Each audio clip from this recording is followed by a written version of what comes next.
ہمارے دین میں اللہ پاک نے یتیموں کا حق جو ہے وہ کیسے ڈیفائن کیا اور اللہ والوں نے یتیموں کے ساتھ کیسا کر کے دکھایا ہے؟ سبحان اللہ. نحمد و نصلی علی رسولہ الکریم. اما بعد فاعوذ باللہ من الشیطان الرجیم. بسم اللہ الرحمن الرحیم. قال اللہ تعالی فی القرآن المجید والفرقان الحمید وَإِذْ أَخَذْنَا مِيثَاقَ بَنِي إِسْرَائِيلَ لَا تَعْبُدُونَ إِلَّا اللَّهَ وَبِالْوَالِدَيْنِ إِحْسَانًا وَبِذِي الْقُرْبَى وَالْيَتَامَى وقال الله تعالى مقام آخر واعبدوا الله ولا تشركوا به شيئا وبالوالدين إحسانا وبذي القربى واليتامى والمساكين. صدق الله العظيم. وقال رسول الله أنا وكافل اليتيم هكذا. صدق اللہ العظیم. تمام تعریفیں اللہ سبحانہ و تعالیٰ کے لیے اور درود و سلام و اللہ کے رسول ہم سب کے آقا ہم سب کے مولا تاجدار مدینہ تاجدار ختم نبوت حضور محمد رسول اللہ صلی اللہ علیہ وآلہ وسلم. قرآن مجید فرقان حمید کی دو آیات پڑھی جس میں اللہ نے فرمایا ہم نے بنی اسرائیل سے عہد لیا کہ اللہ کی وحدانیت اللہ ایک کوئی شریک نہیں، والدین کے ساتھ احترام کرنا اور جو تمہارے سگے بہن بھائی ہیں ان کے ساتھ خلوص پیار سے رہنا اور یتیموں کی کفالت کرنا. ان کی چوتھی بات یہ کی ہے. سورہ نساء کے اندر بھی یہی بات کی. وَاعْبُدُوا اللَّهَ اللہ کی بات کرنا وَلَا تُشْرِكُوا بِهِ شَيْئًا وَبِالْوَالِدَيْنِ إِحْسَانًا ماں باپ ساتھ. پھر فرمایا یتیموں کی کفالت کرنا. نبی علیہ الصلوۃ والسلام فرمایا انا وکافل الیتیم میں اور یتیموں کی کفالت کرنے والا ہاکذا جنت میں اس طرح کے ہوں گے. اور جو شخص نبی علیہ الصلوۃ والسلام کی قول کے مبارک کسی یتیم کے لیے محبت کا جذبہ رکھتا ہے اور سر پہ ہاتھ رکھ دیتا ہے جتنے بال ہوتے ہیں اتنے گناہ معاف ہو جاتے ہیں، اتنے درجات بلند ہو جاتے ہیں، اتنی مشکلات دور ہو جاتی ہیں، اللہ کی رحمت اس کی طرف متوجہ ہو جاتی ہے. ابھی آپ پروگرام کر رہی تھیں تو آپ نے پوچھا اللہ والوں کا انداز کیا ہوتا تھا. ایک دم دماغ تاریخ میں چلا گیا اور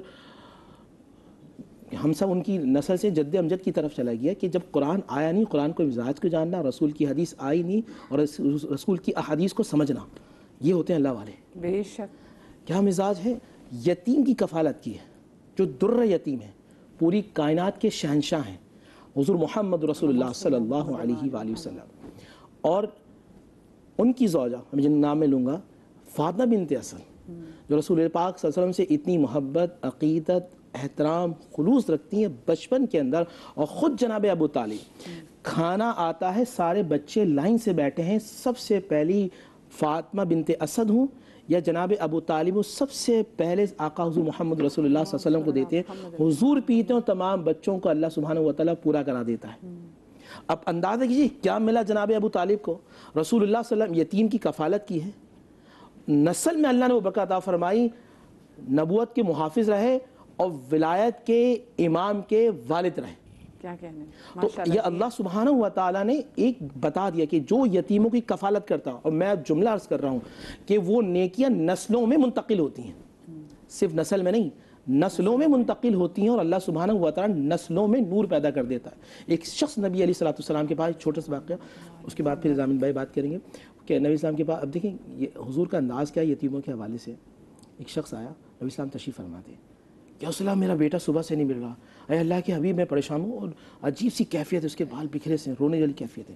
ابھی جیسی وہ آ کے بیٹا حضور ابھی ہاتھ اٹھانے والے تھے، ایک شخص جو ابھی آیا تھا اس نے کہا یا رسول اللہ میں نے اس کے بیٹے کو دیکھا وہ حدیق فلاں باغ کے اندر ہے. وہ آدمی دوڑ کے جانے لگا. حضور نے فرمایا قف یا رجل، رک جاؤ. واپس بلایا، فرمایا جب تم باغ میں جانا تو وہاں اور بھی بچے کھیل رہے ہوں گے، جو بچے کھیل رہے ہوں تو اپنے بیٹے کو بیٹا کہہ کے نہیں بلانا بلکہ نام لے کے پکارنا. اس نے بولا یا رسول اللہ ایسا کیوں؟ فرمایا ہو سکتا ہے وہاں یتیم بھی بچہ ہو، اور جب تم لگا کے گلے سے اس کو بیٹا کہو گے نا تو ہو سکتا ہے اس یتیم کو اپنا باپ یاد آ جائے. میں نہیں چاہتا کسی یتیم کو تکلیف ہو. اب اندازہ کیجئے میرے آقا علیہ الصلوۃ والسلام اس طرح محبت شفقت کا یہ انداز تھا کہ جو آج یتیموں سے محبت خلوص پیار کرتا ہے اللہ کی رحمت. اور میں حدیث آپ کو بتاتا ہوں کہ جو شخص کسی یتیم کے کام میں لگ جاتا ہے اللہ سبحانہ و تعالیٰ کی رحمت اس کے کام آسان فرما دیتی ہیں. اور جو شخص یتیم بیوہ کے کام میں لگتا ہے وہ ایسا ہے کہ وہ دن کو روزے رکھتا ہے اور رات کو اللہ کی بارگاہ میں نماز پڑھ کے اپنے رب کو مناتا ہے. میرا جملہ تو یہ ہے کہ رب اس سے مان جاتا ہے. کیا کہنے، بڑی زبردست بات. جی علامہ صاحب بسم اللہ. اعوذ باللہ من الشیطان الرجیم، بسم اللہ الرحمن الرحیم. سب سے پہلے تو میں آج 3 جمادی الثانی ہے تمام عالم اسلام کو اور وقت کے امام فرزند زہرا کو ان کی جدہ امجدہ کی رود شہادت کے موقع پر ہدیہ تعزیت پیش کرتا ہوں، اس لیے کہ آج کی تاریخ جناب بنت رسول دختر رسول جناب فاطمہ الزہرا سلام اللہ کی شہادت کی تاریخ ہے. آج کی تاریخ اور جب گفتگو ہو رہی ہے موضوع ہے یتیم، تو آج ہی کا وہ دن تھا کہ جب حسنین علیہ السلام بھی یتیم ہوئے ماں کی نسبت سے، اور امام اور جناب زینب کلثوم بھی یتیم ہوئی ماں کی نسبت سے۔ بہت عظیم دن ہے اور بہت یعنی بہت غم مثل عاشورہ جیسے ہی دن ہے شمار کیا جاتا ہے ہمارے ہاں تو یہ دن۔ جب ہم سیرت دیکھتے ہیں، سیرت اہل بیت دیکھتے ہیں کہ وہاں یتیموں کا مرتبہ کیا تھا یا یتیموں کو کس نگاہ سے دیکھا جاتا تھا، تو مولا کائنات کی جب سیرت ہم دیکھتے ہیں تو زندگی میں ہم نے کیا دیکھا ان کی، کہ جب کبھی کہیں سے کوئی سوغات آتی تھی، کہیں سے شہد اگر آیا، تو مولا کائنات یتیموں پر اتنی توجہ دیتے تھے کہ اپنے ہاتھ سے ان یتیموں کو شہد کھلایا کرتے تھے۔ اور جو شفقت کا انداز مولا کائنات کا تھا یتیموں کے ساتھ، جس طرح سے محبت کے ساتھ وہ پیش آیا کیا کرتے تھے، تو وہ بچے کہ جن کے باپ زندہ تھے وہ اس شفقت کے انداز کو دیکھ کر دعا کرتے تھے، خواہش کرتے تھے کاش ہم بھی یتیم ہوتے اور علی ہماری شفقت کر رہے ہوتے، اور علی ہماری اس طرح سے خیال کر رہے ہوتے، ان کے ہاتھوں سے کھا رہے ہوتے تھے۔ یعنی کیا انداز رہا ہوگا یقیناً کہ باپ کے ہوتے ہوئے بچے یتیمی کی خواہش کر رہے ہیں کہ علی جیسا اگر مربی ہمیں مل جائے۔ اور جب 19 ماہ رمضان کو ضربت لگی تھی اور جب طبیب نے یہ کہا تھا کہ زخم اتنا گہرا ہے کہ اس کا علاج صرف دودھ میں ہے، دودھ تھا ہی نہیں، جب یہ کوفے کے بچوں تک یہ بات پہنچی کہاں سے لایا جائے دودھ، تو معلوم یہ ہوا کہ دروازے میں جب شور کی آواز سنی تو کیا دیکھا کہ جتنے کوفے کے یتیم بچے تھے اپنے ہاتھوں میں کوزے دودھ کا کوزہ لے کے کھڑے ہوئے تھے کہ ہمیں ملے نہ ملے مگر ہمارے آقا کو یہ دوا بھی ہے اور یہی سبب بھی ان کی زندگی بچ جانے کا، تو یہ دودھ ان تک پہنچ جائے کسی طرح سے۔ تو دیکھیے کوئی کسی کو یاد نہیں کرتا، در حقیقت اس کا کردار اور اس کی شفقت، اس کی محبت یاد رہ جاتی ہے۔ یہ جتنے یتیم بچے تھے، یتامہ مسکین تھے، یہ ان کے ساتھ ان کی چھوٹے بچے ہوتے ہیں، ان کو کیا تمیز کسی کون کیا ہے کیا نہیں ہے، لیکن وہ جو انسیت تھی وہ صرف ایک ہی بنیاد پہ تھی کہ جو شفقت کا انداز، جو محبت کا انداز۔ اور مولا نے کہا کہ یاد رکھو کہ جب کبھی تمہارے سامنے کوئی یتیم بچہ آ جائے تو اپنے بچے کو پیار مت کرو، اللہ، اس لیے کہ ایسا نہ ہو کہ تم اپنے بچے کو پیار کر رہے ہو اور وہ بچہ جو یتیم ہے جس کے سر پہ باپ کا سایہ نہیں ہے اس کے دل میں احساس محرومی پیدا نہ ہو جائے، ٹھیک ہے۔ تو جب ہم یہ سیرت دیکھتے ہیں ائمہ علیہ السلام کی اور ان ہستیوں کی سیرت دیکھتے ہیں تو اندازہ یہ ہوتا ہے کہ اور جب ہم اپنے معاشرے پر نگاہ ڈالتے ہیں، فَأَمَّا الْيَتِيمَ فَلَا تَقْهَرْ، سورۃ الضحیٰ کے اندر انہوں نے کہا کہ خبردار کبھی یتیم ساتھ سخت آواز میں، قہر کی آواز میں گفتگو نہ کرنا، وَأَمَّا الصَّلَاةَ تَنْهَا۔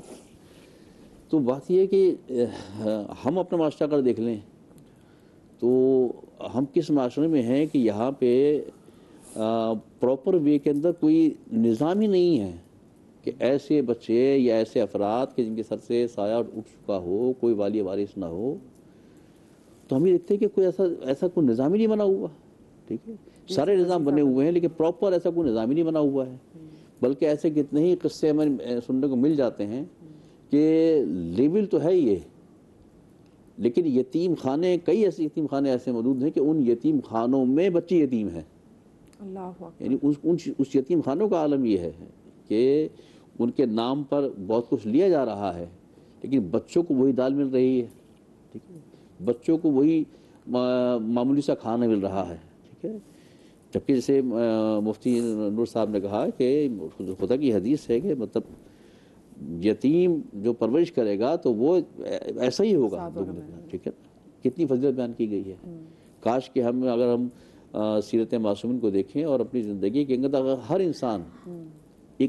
ہر انسان یہ طے کر لے اپنی زندگی کے اندر کہ جہاں میں اپنے 4 یا 5 بچوں کی پرورش کر رہا ہوں تو کسی ایک بچے کی پرورش میں اپنی ذمہ داری لے لوں، تو سوچیں کہ پھر کیا دنیا میں کوئی ایسا بچہ ہوگا جو اس احساس محرومی کے تحت زندگی گزار کے چلا جائے.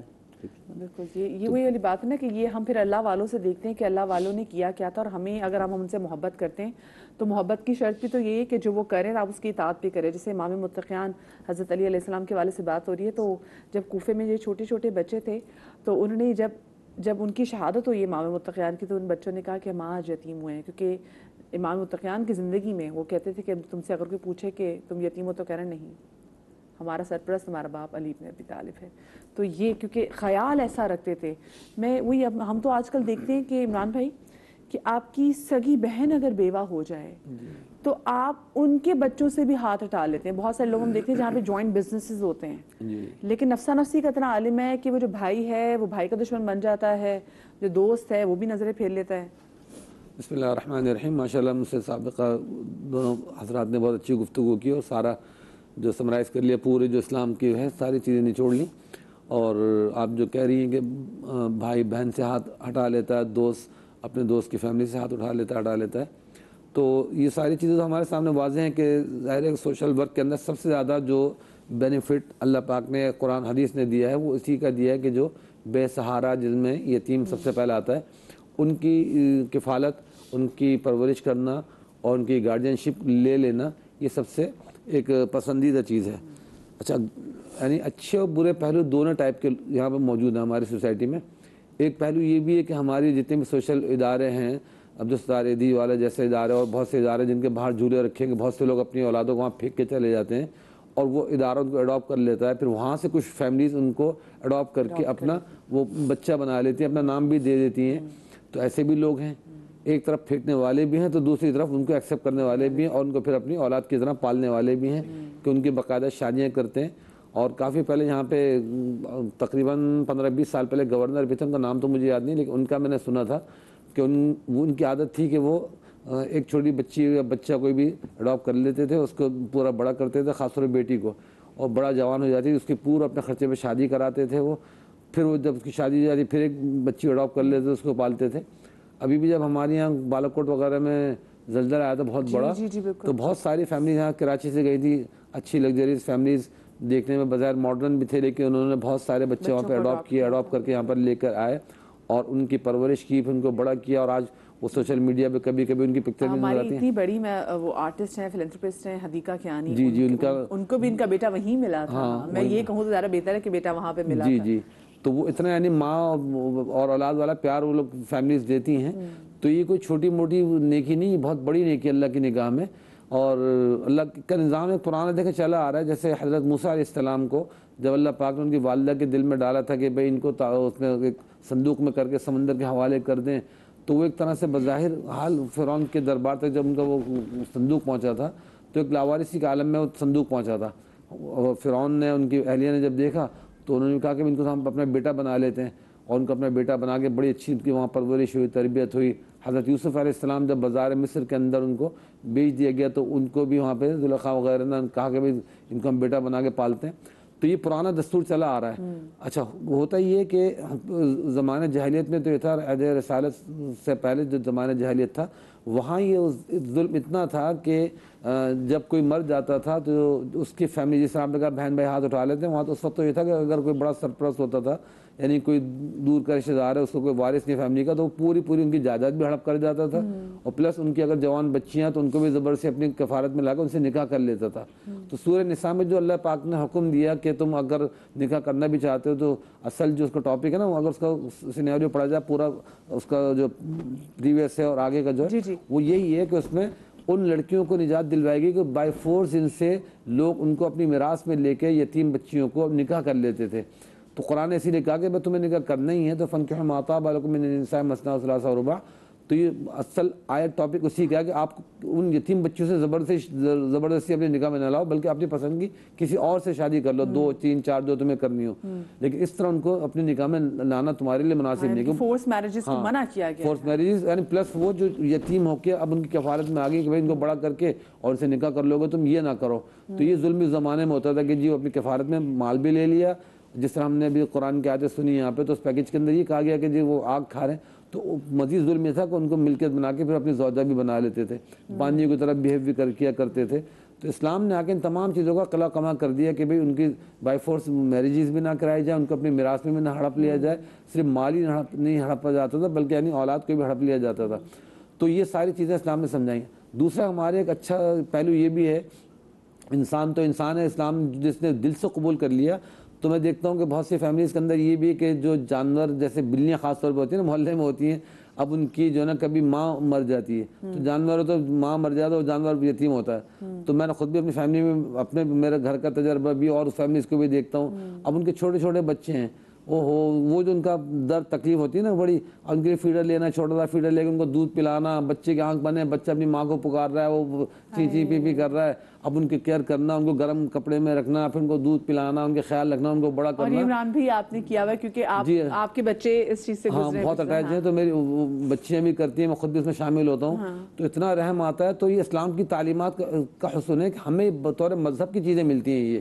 یہ ایسا نہیں کہ ہم صرف ایسے ہی کر رہے ہیں اپنے سوشل ورک کے طور پہ، نہیں، یہ باقاعدہ اسلام کی طرف سے تعلیم ہے کہ انسان کے ساتھ، جانور کے ساتھ، سب کے ساتھ ہمیں رحم کرنا ہے. رسول کریم صلی اللہ علیہ وسلم جو فتح مکہ کے لیے تشریف لا رہے تھے تو ایک بڑے عالم سے میں نے واقعہ سنا کہ وہ جب آپ راستے سے گزر رہے تھے تو آپ نے راستے میں ایک جگہ دیکھا کہ ایک جو ہے نا وہ کچھ یہ نا بچے دیے ہوئے ہیں اور اس کے پپی ساتھ میں اس کے بیٹھے ہوئے دودھ پی رہے ہیں. تو آپ نے قافلے پہ جب نظر پڑی تو قافلہ روک دیا اور آپ نے ساتھ میں فرمایا، کسی وہاں پہ نگراں کھڑا کر دیا کہ جب تک کہ پورا فتح مکہ والا قافلہ ایسا نہ گزرتا جائے تو یہاں کھڑے رہو، ایسا نہ قافلہ بے دھیانی میں ایسا گزرے اس کے بچے رون دیے جائیں. تو اتنا یعنی اسلام میں رحم ہے کہ چھوٹی مخلوق پر، کمزور مخلوق پر، ضعیف پر. تو اس لیے ہمیں بہت خیال کرنا چاہیے کہ اگر ہمارے محلے میں، رشتہ داروں میں کوئی کمزور ضعیف ہوں تو ان کے ساتھ ہم مداوا کریں، ان کے